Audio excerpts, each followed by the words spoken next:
Salam əzizləyicilərimiz, xoş gördük sizləri. Bir gün biz məzuniyyət hesablanması haqqında mövzudan ibarət dərs seçmişik. Məzuniyyət hesablaması tələbələrimiz və mühasibatlığa yeni başlayanlar üçün maraqlı mövzulardan biridir. Əmək məzuniyyətinin hesablanması haqqında danışacağıq. Yaxın oturun, başlayırıq. İlk öncə məzuniyyətin sənədləşdirilməsi haqqında məlumat əldə etmək üçün qısaca tanış oluruq ki, bütün növ məzuniyyətlərin verilməsi üçün işçinin ərizəsi əsasında işə götürənin əmri ilə rəsmiləşdirilir. Ərizədə məzuniyyət növü və məzuniyyət dövrü qeyd olunur. Məzuniyyət növü bir neçə cür olduğu üçün qeyd olunmalıdır. Əmək məzuniyyəti, təhsil məzuniyyəti, sosial məzuniyyət, yəni analıq məzuniyyəti və s.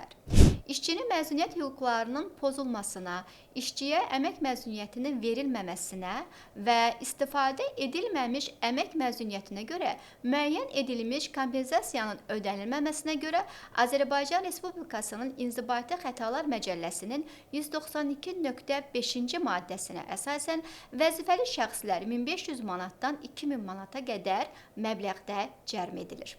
Hesablamanın alqoritmi ilə tanış olacaq, daha sonra nümunə misalla baxacağıq. Alqoritmi, yəni düstur şəklində ilk öncə tanış olacaq ki, hesablama qaydası necə olacaq. Orta aylıq əmək haqqı məzuniyyətdən əvvəlki 12 təqvim ayının əmək haqqının cəmlənmiş məbləğidir ki, bölünür 12 aya. Tapılan orta aylıq əmək haqqı bir günlük əmək haqqını tapmaq üçün bölünəcək 30.4-ə.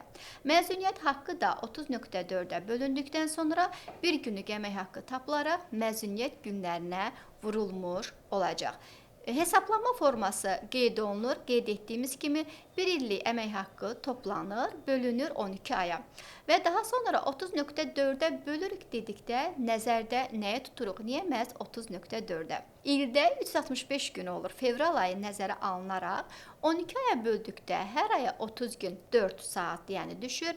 Fevral ayı 29-dan olarsa nəzərə alınaraq il ərzində 366 gün olur. Onu da 12 aya böldükdə 30.5 əldə edirik. Qanuna əsasən texniki işçilər 20, 21, 22 gün məzuniyyəti verilir hesablama əsasında. İnzibati işçilərə isə 30 gündən başlayaraq 1 ildən 5 il stajı olmaqla 30 gündən başlayır. Hər 5 ildən bir 2 gün, 4 gün, 6 gün təqvim günü müddətində əlavə edilir. Misalla nümunə ilə baxaq. Misal üçün burada qeyd olunub işçi 7 ay, hər aya görə tək-tək əmək haqqı yazmamışıq, yekunda aylarla qısa şəkildə hesablayırıq.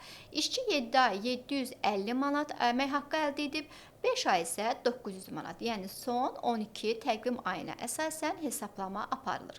Təqvim ilinə əsasən 365 gün varsa, 1 aylıq əmək haqqını biz tapırıq, bölünür 12 aya, ondan sonra əldə olunacaq 1 aylıq əmək haqqı və bölünür 30.4-ə.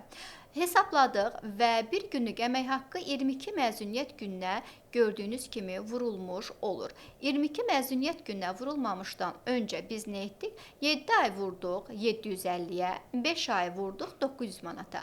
Bir illik əmək haqqını tapdıq.